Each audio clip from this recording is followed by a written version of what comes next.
Start.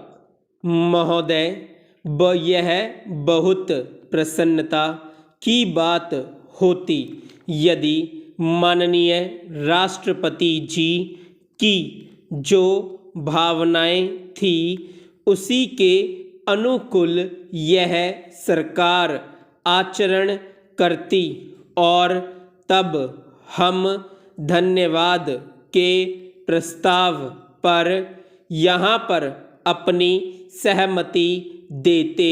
हमारे राष्ट्रपति जी विवाद के विषय नहीं, हम उनका सम्मान करते हैं, लेकिन सामान्यतः प्रजातंत्र में यह कसौटी है कि जो कुछ राष्ट्रपति जी कहते हैं वह राजतंत्र की एक सामान्य नीति है जो कि अगले वर्षों में बढ़ती जाएगी।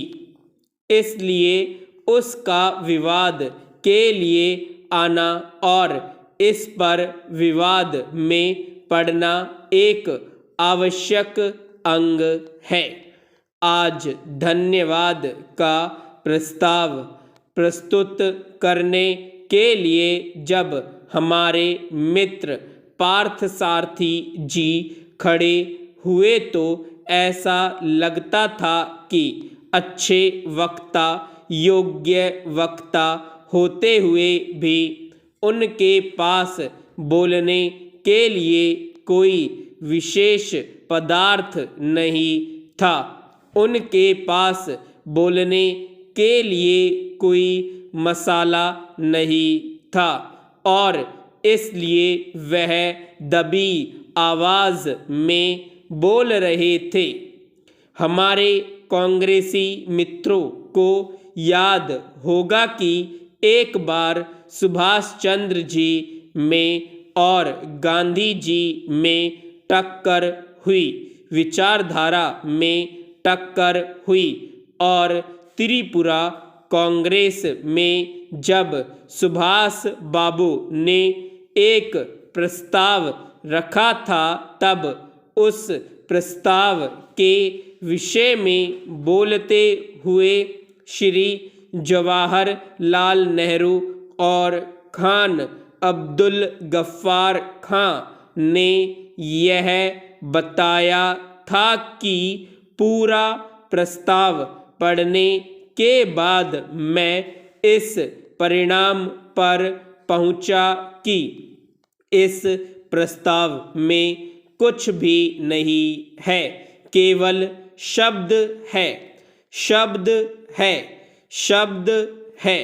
और इसी तरह से आज 30 वर्ष के पश्चात इस अभिभाषण को पढ़ने के बाद मालूम होता है कि केवल शब्द है और इसी के अतिरिक्त कुछ नहीं है।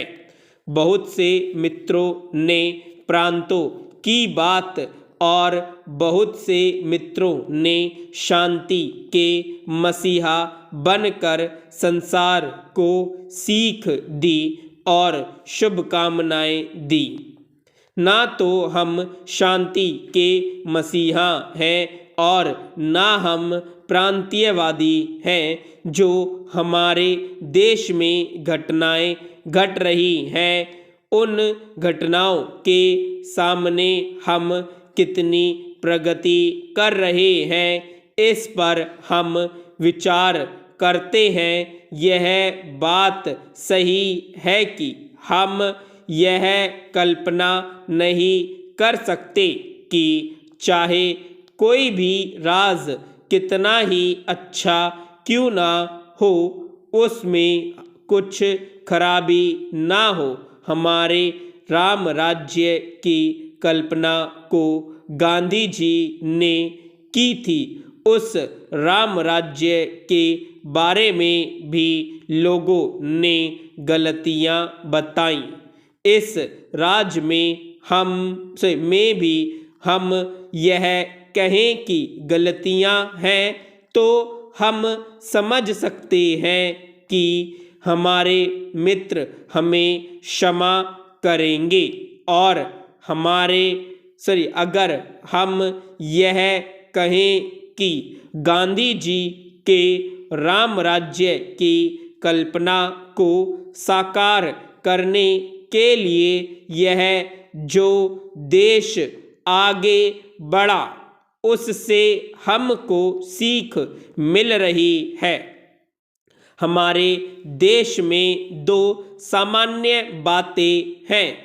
एक तो देश को आंतरिक स्थिति से और दूसरी देश की जो बाह्य स्थिति है उससे हम दोनों दिशाओं में बुरी तरह से असफल हुए हैं। हमारे देश का बाहर जितना सम्मान था उसके बारे में हमारे जो नए मित्र आए होंगे उनके सामने हमें तथ्य प्रस्तुत करने की आवश्यकता नहीं है। लेकिन 1946 में आधा संसार हमें अपना नेता मानने के लिए तैयार था, यह सच है।